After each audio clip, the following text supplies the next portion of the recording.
Cameroon, Bantu, Africa, Bantu, through the world, Bantu. Hello, friends. Welcome on this platform, Bantu Media Group Sport. Samuel Eto'o-Fils a son fils. Je ne sais pas pour ceux qui ont fait un peu d'histoire, vous vous rappelez de Abraham Lincoln, le président américain qui a aboli l'esclavage. Il avait écrit une lettre à l'enseignant de son fils, en demandant à l'enseignant de son fils d'apprendre à son enfant l'échec. Parce que quand vous grandissez sans connaître toutes ces choses-là, l'échec et tout ça, ça devient très difficile pour vous. Et là, si vous échouez sur quelque chose pour une fois, vous pouvez vous suicider. C'est pour cette raison que certains enfants, quand ils échouent aux examens, ils essayent de se suicider. Parce qu'on ne les a pas appris l'échec. La multitude d'échecs, c'est ça qui amène vers le succès. Le succès qui vient brusquement comme ça, les amis, peut être un danger pour certains enfants, pour certaines personnes. Si vous faites quelque chose et dans votre tête, c'est que vous allez réussir tout de suite, vraiment rapidement, sachez que vous êtes suicidaire. Mais si vous faites quelque chose en disant que oui, ça peut échouer, mais vous faites tout pour que ça réussisse, quand ça échoue, vous recommencez encore. Comme on dit, if you fall down 10 times, get up 12 times. Donc, si vous tombez 10 fois, levez-vous, désolé dit, levez-vous 12 fois. C'est ça, apprendre l'échec. Apprendre de ses erreurs. C'est très important. Et on a des parents qui veulent vivre leurs rêves à travers les enfants. Donc, ils mettent la pression, une pression folle sur les enfants, sur les épaules des enfants. La pression que les enfants ne peuvent pas porter. Et il y a des parents qui trichent au profit de leurs enfants. Il y a des parents qui influencent les autres au profit de leurs enfants. Mais quand vous faites cela, vous êtes en train de construire quelqu'un de faible.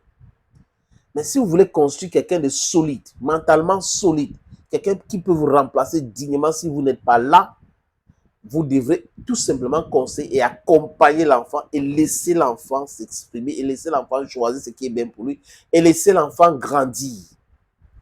Avec les échecs et tout ça là, rappeler aux enfants, l'échec ce n'est pas une fatalité. Et toi en conférence de presse, les amis, comme d'ailleurs tous les parents, tu crois, mon père, ma mère, ils m'ont aussi éduqué comme ça. Je me rappelle un jour, j'ai dit à mon père, ce que tu as fait là, tu as fait ça avec la tête, la main, tu as réalisé cela. Et je pense que moi, je vais faire aussi la même chose. Il a dit, hein, j'ai fait tout ça là pour toi. Hein? Il dit, oui, mais moi, je vais réaliser pour moi. Parce que ça s'appelle la fierté.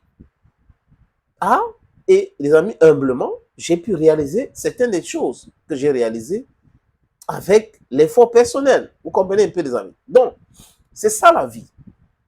Autre chose, j'ai parlé de Samuel Eto'o tout à l'heure. Il était interviewé par Claude Leroy. Claude Leroy lui a posé la question sur son fils. Déjà, est-ce que tu ne peux pas, tu n'appelles pas et tout ça pour qu'il joue?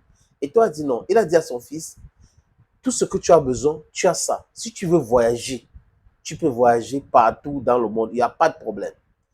Tu veux manger, tu vas manger à ta faim. L'argent de poche, tu auras. Mais je ne peux pas prendre mon téléphone, appeler un entraîneur pour toi. Tu dois prouver de quoi tu es capable. Tu dois prouver de quoi tu es capable seul. Et tout pouvait en 2002 partir en Coupe du Monde avec son fils. Il était le président, il pouvait influencer. Même actuellement, il peut influencer. Mais il ne le fait pas parce qu'il faut qu'on appelle son fils parce qu'il mérite. Imaginez les autres joueurs. Ils ont les enfants. Si Eto'o fait ça avec son fils, les autres vont dire que pourquoi mon fils aussi n'est pas appelé et tout ça là. Et on aura des fils des joueurs à l'équipe nationale, tout simplement. Non, ce n'est pas comme ça. Il doit mériter. Étienne a prouvé qu'il peut et son père l'a dit. Et il a dit dernièrement que mon papa m'a dit qu'aujourd'hui, je peux. Parce que j'ai montré la résilience et autres. Et il a tout hein, en réalité. Une maison à Mallorca qui coûte 50 millions d'euros, c'est sa maison que son père lui a donnée. Donc son père lui donne tout. Et donc, mais l'enfant veut réussir sa vie en tant qu'homme. En tant qu'homme. Et c'est une bonne chose. Et on voit ça avec Eto'o. Il était à l'équipe nationale. Son petit frère était le joueur. il n'a jamais fait appeler son petit frère à l'équipe nationale. Il fallait que le coach voit son petit frère, s'il est bon ou il n'est pas bon, pour appeler à l'équipe nationale du Cameroun. Il ne l'a pas fait, les amis. Donc, il y a des parents comme ça qui ont encore la dignité, qui refusent d'influencer, qui veulent que les gens grandissent eux-mêmes. Et c'est une très bonne démarche. Je pense humblement que Eto'o a raison. Nous tous, nous devons suivre cet exemple-là. Laisser les enfants vivre leurs rêves, accompagner les enfants et non les imposer. Thank you, friends, and bye-bye. Cameroon Bantu.